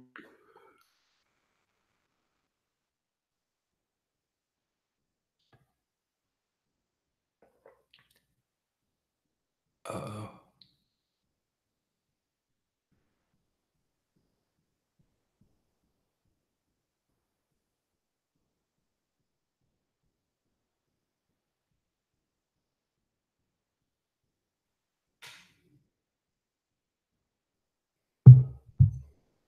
For a lot of the time. Yo, can you hear me? you just cut out for like a Yeah, solid minute. yeah, I froze. You were talking about Byron. Okay, I was talking about Byron Jones. Yeah, my Google Chrome like stopped responding. Um, You were let like me. literally saying his name, and then you just cut out for like a minute. All right. So I know it's a bit of a tough matchup this week with Byron Jones. He'll likely see a decent amount of him. But Funches is a guy, and correct me if I'm wrong. We were talking before about Mike Evans and how you might want to sit him. Would Funches be a guy that you might consider playing over Mike Evans if you drafted Mike Evans? Man, yeah, like in that like fantasy vacuum of like just make the decision based off of stats, like yes, but it'd be a tough call, I think, for most people. But I think I would play Funches. Okay, that's fair. Yeah, I think I'd do the same. Um, yeah, I think that about does it for Carolina and Dallas. Who you got in this game? I'm going to take Dallas. I don't think they're going to be as bad as people think they will be. Okay, you're high on that Dallas defense. I'm going to take Carolina here. So we'll split this one and we'll move on to Washington at Arizona, which is a pick 'em in Vegas, over under of 44 points. I So like again, that. not a ton of points expected. Um, on the Washington side of the ball, we've got Alex Smith in town. Is he a guy that you're looking to start this week? He was drafted as a starter in some drafts. I actually took him as a starter in one league. Yeah, I don't blame you. I mean, like you're pretty much getting Alex Smith, so you're looking at 16 minimum, and then the upside of 22 points. So you're in the realm of making it happen for your quarterback. So I don't blame you. I don't think it's the worst start. And like the only thing is the only wide receiver I'd want to play is probably Crowder. Right. That's it. Like I want to see what like I like Doxson a lot. I just want to see how they use him, how often they go to him, how Alex Smith will look. Like the one thing we know is that Crowder will get targets from Alex Smith. Jordan Reed will get targets from Alex Smith as long as he's healthy and out there. The outside receiver has always been the problem for Alex Smith offenses. So I want to see how that shakes out. And you don't want to bet on that right away. So week 1, I'll bet on Jordan Reed and I'll bet on Jamison Crowder for sure. Very much agreed with you there. I think that's the exact right take. Let's talk about the running backs. We've got Adrian Peterson in here. He should be getting the early down work, and then Chris Thompson will be getting passing down work. I'm not in on Adrian Peterson. Arizona was first in Football Outsiders rushing DVOA last year. They're expected to be a pretty solid rushing defense again. I'm not taking a running back who's not a favorite and who's on the road against a good rushing defense who's not going to get any passing down work. But I do like Chris Thompson this week. I think he'll get plenty of work in the pass game. Chris Thompson, baby. I love Chris Thompson. So, and like, it just makes sense for like an Alex Smith offense. Like, he will throw it to the back. He'll get it to Chris Thompson. The only thing that bothers me about Peterson is they'll probably feed him early, and they'll probably feed him at inopportune times, as a Jay Gruden offense will do. Like once they have the lead, they always run it on first down. They're looking to do it on second down, and then third down and 15, they'll look to throw it. So right, it's that kind of predicament. So I love Chris Thompson. I think he's going to get his. He always did when he's healthy, and he's healthy right now. Yeah, So he's been like one of the most efficient fantasy players in the past couple of years. We know his usage is going to be limited, and it just doesn't fucking matter. yes, he is the one guy I think we've been like, it doesn't make sense. I don't care. I love it. He's a good player, gets his. From the running back perspective, that's hard to come by. And Chris Thompson's probably a steal in most drafts and a very good play this week. Absolutely. Let's talk about the Arizona side of the ball. Obviously, David Johnson, Larry Fitzgerald, you're starting them if you drafted them, which I did probably too much. I drafted them together in two different leagues. So I'm like extremely in on the Cardinals this year. But yeah, those are the only two must starts. And then I've got one more guy, and it's the third guy that I would rather play. Don't say Ricky Seals-Jones. Don't say Ricky Seals-Jones. No. Jones. Yeah, man, I'm in on it. Washington was awful against the tight end last year, hasn't really done anything to get better. And Ricky Seals-Jones was in on 87% of Bradford's preseason snaps. We know Bradford doesn't like chucking the ball. He loves the slot. He likes the tight end. So for me, Ricky Seals-Jones is going to be in there. He's a converted wide receiver. We know he can run routes. We know he can catch touchdowns. I'm like all in on Ricky Seals-Jones this week. I'm actually starting him in some redraft leagues this week. Unbelievable, man. That's quite the take. No, just no. I can't wait to gloat when Ricky Seals-Jones puts up like a solid 17 fantasy points this week. I'm gonna I'll take it. I'll fucking throw it in your face, dude. Yeah, that's an earned, like you can do whatever you want to me, Walsh. that's a free ticket. I'd rather play Eric Ebron. Well, like it's Wow, I really didn't expect him to be your next guy because I remember you gave the tease a while ago, and I'm like, who the fuck is this next guy? And as you can tell, I was very upset when I realized. Yeah, absolutely. I mean, your reasons aren't awful, but like, they're awful. I don't know. I think they make a lot of sense, but we'll see. We'll see how. I'm out. I'm not doing that. I'm not doing that. We'll see how it works out. I'm just gonna like love my Arizona Cardinals, even though they're gonna suck this year. And we'll figure it out. Outside of those guys, though, I don't think there's any other pass catchers that are an option. Christian Kirk was kind of a trendy name over the summer. He didn't win the job. No, Chad Williams appears to be their number 2 receiver. Unfortunately, our boy Bryce Butler got cut.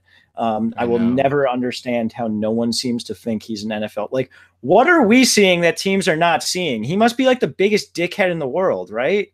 He must be an asshole because the only thing I saw on him, like at the Cowboys, was the future. I was like, this dude rules. And like he's got cut from 2 teams already and like been given opportunity after I don't know. I don't know what he's doing wrong.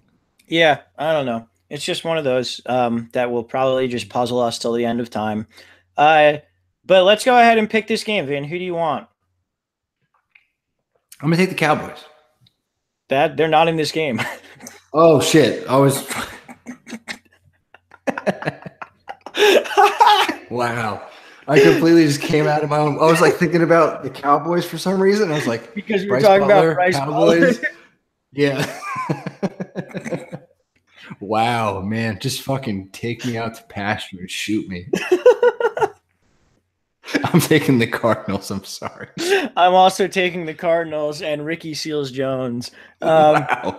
I'm so sorry. That's so embarrassing. That's all right. Let's move on to the Sunday night football game. We got 3 games left, guys. Bear with us. We got Chicago at Green Bay. Green Bay's a 7.5. This is going to be awesome. Yeah, I'm really excited for this. Green Bay's a 7.5-point favorite. The over-under is 47.5. Let's start on the Chicago side of the ball because they're the newly constructed, exciting team. As we know, they brought in Matt Nagy as the head coach. They have Jordan Howard. They have Tariq Cohen. They brought in Trey Burton, Allen Robinson, Taylor Gabriel. They drafted Anthony Miller. Do you want to play their quarterback, Mitchell Trubisky? Yes. You do? No. I do, but like that's like the contrarian, like daily fantasy kind of sort of thing. Yeah. So like them not playing preseason was like awesome. And then after last night with the Thursday night game, I was like, oh, they can just come out and look like shit. Yeah. Like without playing. So I think it's going to be tough, especially for, second year dude. Like this is a young ass team. And I think the Bears are going to be like way better than they will be for this season. But I think they're an up and coming team. And I don't think necessarily, I think week 1 is going to hit them pretty hard, especially with the Sunday night game against Aaron Rodgers. You're Lambeau, going to visiting the Packers. Like there's nothing in their favor that's going to make me excited about playing anybody, but it's sort of the what could be that makes me want to play these guys. But I do think there's, I like Allen Robinson. I like to some extent, I do like Mitch Trubisky as stream, but like, again, it goes back to what I was just saying. Like it's scary and they didn't really play and they weren't together as a unit and it's a different coaching staff, new team. So it just makes it all very, very uncomfortable.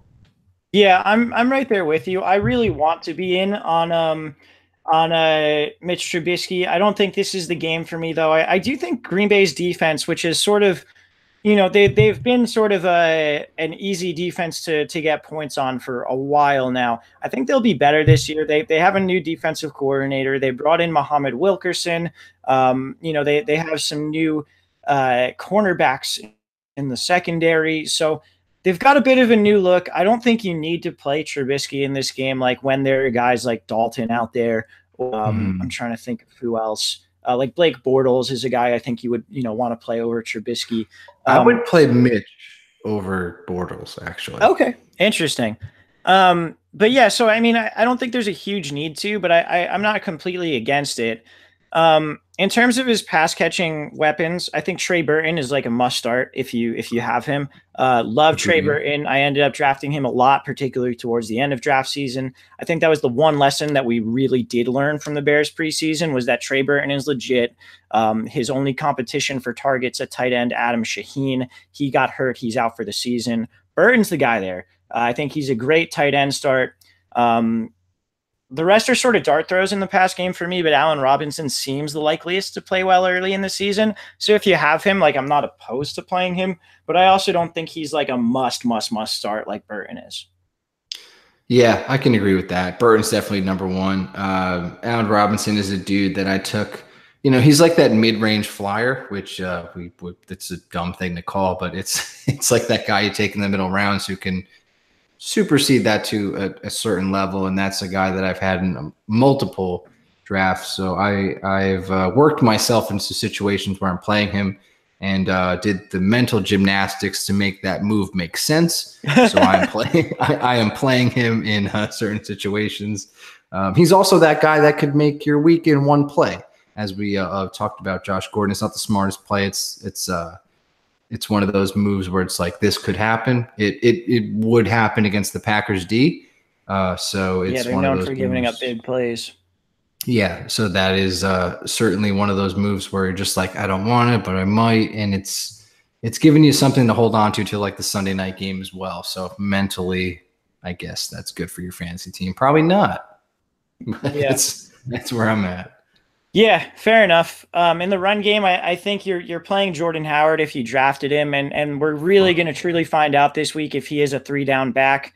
I know he did play some third downs in the preseason. Matt Nagy has said he's going to be a 3-down back. Here's where we find out. The rubber meets the road, so to speak. But either way, you're playing him if you drafted him. Yeah, this is certainly where rubber meets the road, because if Packers get up early, we will either see a shitload of Cohen or we will just see constant Howard, which, put up or shut up, Chicago. Like, let's see that. So yeah, we will certainly find. That's a good way to put it, Walsh. Like dead on. So I think both guys are good plays, though. Like if you have to play Cohen in the flex, that's fine. I think this is certainly a game where he'll be involved, and Howard is definitely a guy that you're playing regardless because he was going in the third round for sure. So the upside for both guys is certainly there. Yeah, absolutely. On the Green Bay side of the ball, they're another team I think is relatively straightforward. You're playing Rodgers, you're playing Jamal Williams, you're playing Jimmy Graham, you're playing Devontae Adams.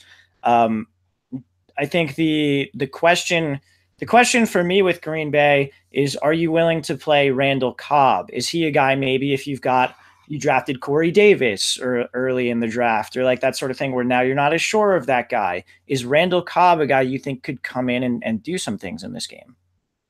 Yeah, I do. I like Randall Cobb a lot as a player. I like the situation as well because I think the addition to Khalil Mack to the Bears might add to the, like the routes have less time to develop. Why are you looking at me like that? Because I just hate thinking about the fact that Khalil Mack is a Bear.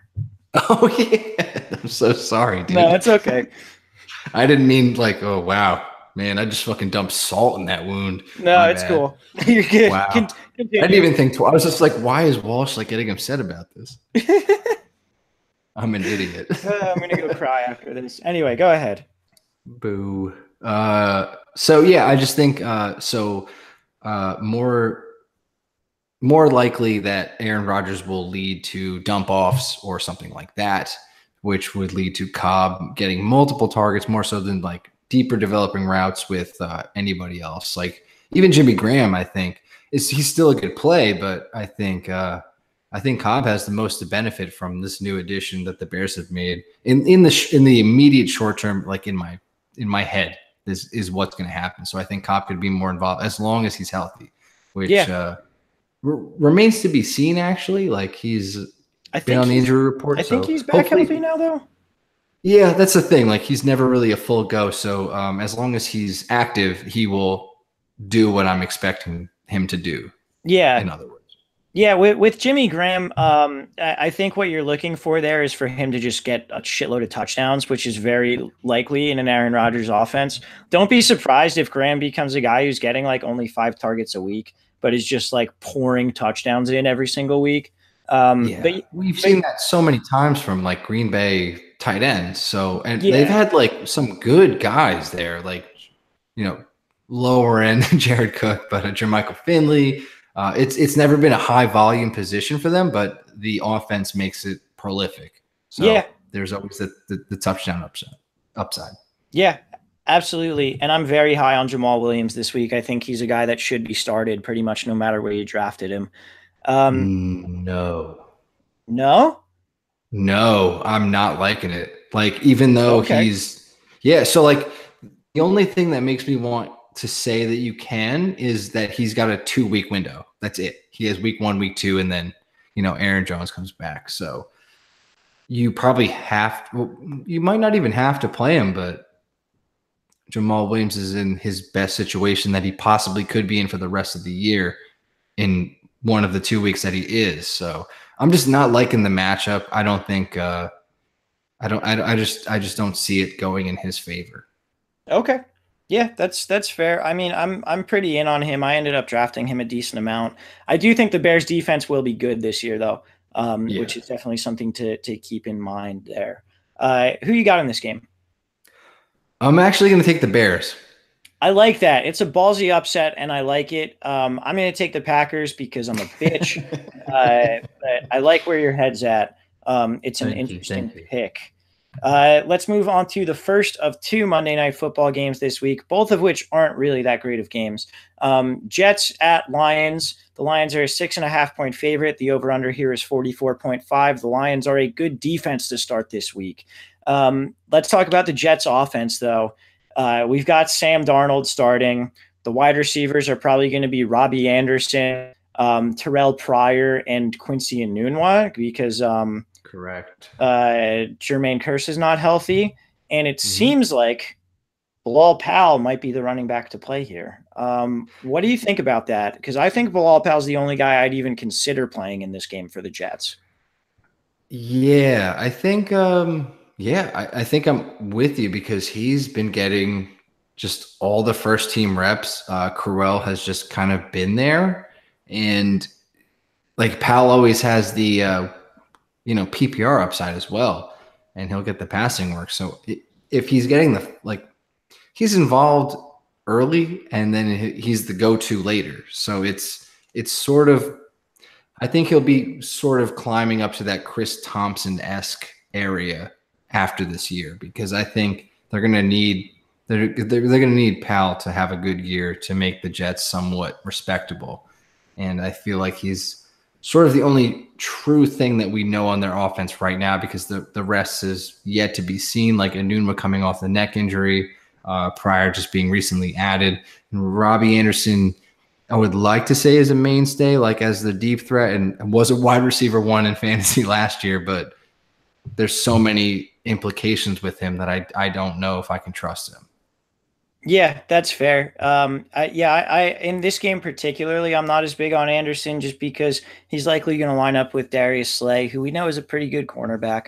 But it's a little tough really to diagnose. I could see the situation like we were talking about earlier, where like Powell will get the vast majority of the snaps, but like the same amount of carries as Crowell, that kind of thing. And like Crowell gets the goal line work, which could kind of fuck up your Powell play. But I think he's the much safer play than Crowell at this time. And really the only guy you need to think about on the Jets, particularly this week. We'll see how that receiving core shakes out. We'll see how the running back core shakes out. But right now against this Detroit defense, it's really not worth playing anyone else. On the Detroit side of the ball, we've got a running back committee that no one knows exactly how that's going to play out. Do you have any interest in any Detroit running back this week? No, just Kerryon Johnson is, a hold, and that's it. Like there's just not much else you can do. Yep, I agree with that. We'll see who gets the majority of the carries, if it's anyone this week. But then in the passing game, I think Stafford's a good play this week, and I love Golden Tate against Buster Skrine in the slot. He should be the easiest cornerback for the Detroit to take advantage of. So love Tate, love Stafford. And I think Jones and Golladay are both guys that you could play. I also don't think you need to play either of them. Yeah, couldn't have said it better. I think Buster Skrine sucks ass. So I think Golden Tate is going to rip him apart. He's one of the worst slot corners I've ever seen in my life. I've seen that dude play so many Sundays, and he is ass. So I'm very much on the Golden Tate train. I'm interested to see, because I feel like Marvin Jones and Kenny Golladay are they'll eat into each other's value eventually. Yes. Just because I think they both do the same thing. And I think we've overvalued both of them throughout the offseason. So I'm very interested to see how the Lions run their offense in general. So that's going to be interesting. Sorry for Marvin Jones buyers. Sorry for Kenny Golladay truthers. But I just don't know. I really believe that Golden Tate will be the one true thing in their offense for now. I'm looking like one of them will shake out. I just don't know which one it will be between Tate. Not Tate.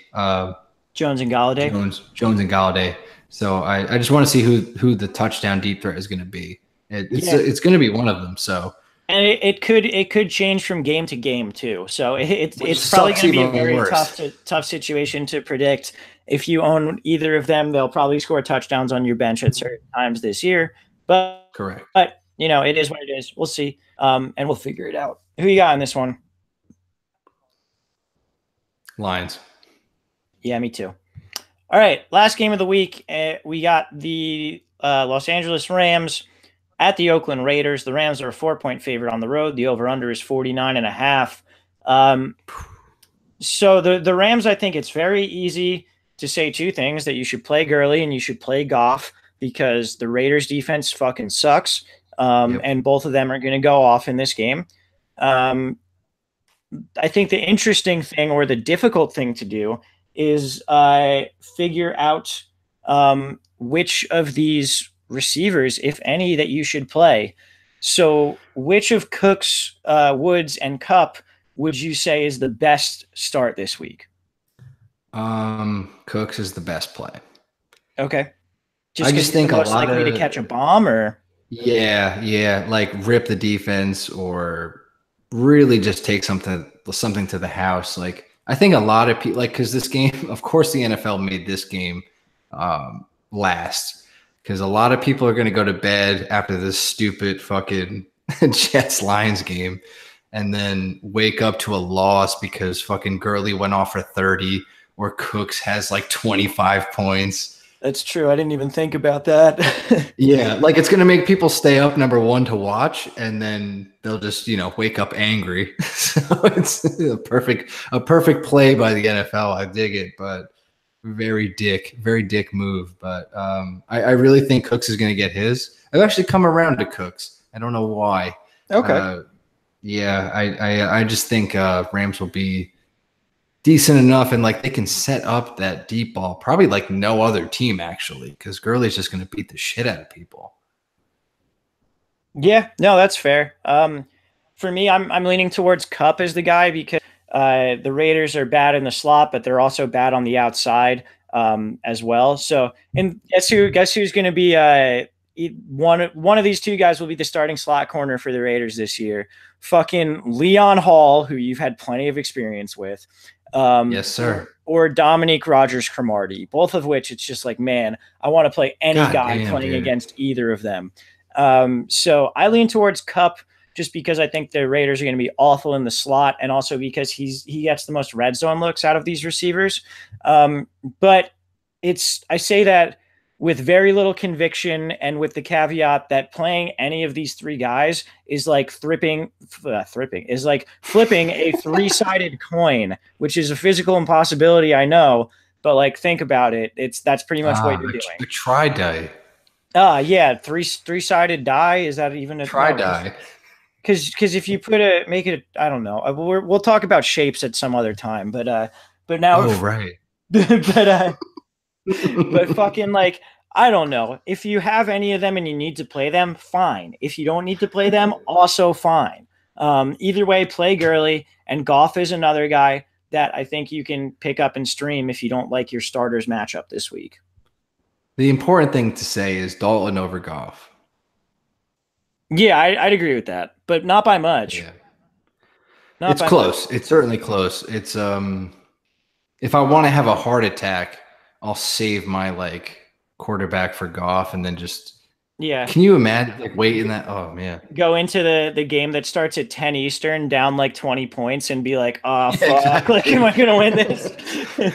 Can he please just get 18 plus? Like, god damn. Yeah. Yeah, no. All right, I think that does it for the Rams. On the Oakland side of the ball, I'll take the lead on this one. This situation fucking sucks. The Rams have a very, very good pass defense. Derek Carr should not be played. I don't know which running back is going to get most of the actual rushing work, whether it's going to be Marshawn Lynch or Doug Martin or that sort of thing. The Rams defense you are able to run on them a little bit, even with Aaron Donald. He's more of sort of a pass rusher. But I don't know who's going to benefit from that, if anyone. In terms of the wide receivers, I don't think any of them like are really, really outstanding plays. The Raiders made this unbelievable move of cutting Martavis, keeping Seth Roberts in the slot, which is stupid because both Jordy Nelson and Amari Cooper are better off as slot receivers. But now we've got them both on the outside to have Seth fucking Roberts in the starting lineup. Hell yeah, baby. I don't get it. I don't get it at all. I don't understand any of it. If you drafted Cooper, you're probably playing him this week. It's probably going to suck. I don't think you should play anyone on the Raiders unless you absolutely have to. Yeah, no, you completely said it. Like it's awful. Martavis Bryant obviously facing huge suspension with the I think he'll be out for a year. But no, Martavis Bryant, sorry. Yeah, I really don't like Cooper. I don't like Cooper at all. No, particularly this week. Yeah, like really, I think we're gonna talk about like the way we like built up the Vikings as this ultimate thing, like shut down all your people, like when they're playing them. It's gonna be the same for the Rams. Like, how could you expect someone to do something at all against this defense? Yeah. It's until we see someone like exploit it, I really don't see a flaw in their defense.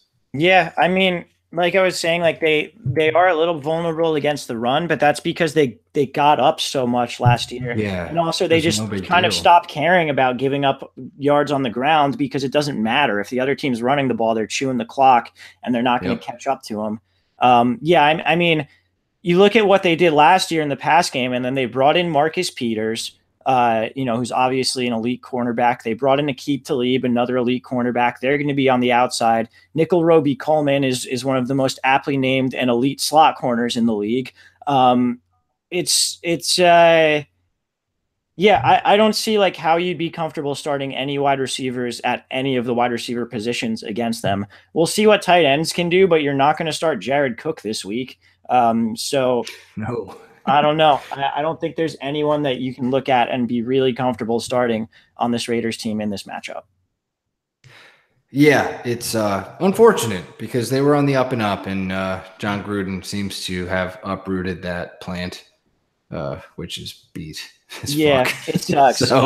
I don't think they're going to be terrible this year because like they still have like the vestiges of some of the the Mackenzie era roster, but yeah, not excited for the future.